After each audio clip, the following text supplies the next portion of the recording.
Pessoal, eu me chamo Alana e vem comigo organizar a geladeira da minha casa agora comigo. Vou mostrar pra vocês como que tá. Aqui tá, gente, o resultado. Olha como que tá. Vamos lá. Vamos começar na parte de cima. Aqui, na parte de cima. Vou tirar tudo porque eu vou limpar. Eu já tinha tirado isso, desculpa. Já tiramos tudo que tem aqui. Então, então vamos lá, né? Ai, meu Deus. Calma. Aqui já tirei tudo, agora vamos limpar. Vamos lá, né, gente? Cadê, mãe? Me dá aí. Vai botar, gente, isso aqui. Tá vendo? Não tá patrocinando. Não está mesmo. A gente vai lavar, Ó, tudo, gente. Tudo que quiser pra lavar, a gente lava. Só a parte da frente, que a gente não lavado. Mas eu vou lavar pra gente. Já passamos, agora a gente vai precisar de uma esponja para limpar isso aqui. Vamos lá. Vamos continuar.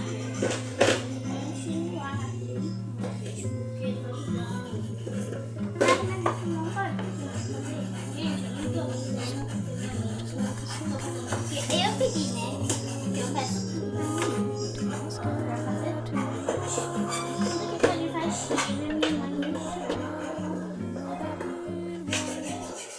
Eu peço, né? Só pra e é isso, gente. Vou dar uma pausa aqui. Quando eu terminar aqui eu volto. Gente, eu não tirei tudo da geladeira. Você tem que tirar da parte daqui, tá, gente? E eu vou tirar ainda. Vou passar água nisso aqui. Gente, agora eu vou lavar tudo isso. Eu ainda tenho isso aqui pra lavar. Agora chegou outra hora de tirar tudo. Aqui. A gente ainda vai pra parte de cima. Só na parte 2, eu acho. O congelador eu não vou lavar. Desculpe que tem mais um pra gente lavar. Vamos passar uma água nisso e vamos continuar com a geladeira. Então vamos lá. Peraí, gente, que eu vou pegar um negócio aqui pra minha mão. Oi, pessoal, é muito, né? Eu já não tenho geladeira já, né? Eu passei no pano, eu passei aqui, olha, a gente... Ah, a gente passa o pano aqui. Aí tem os lados que eu vou pintar. A parte de cima.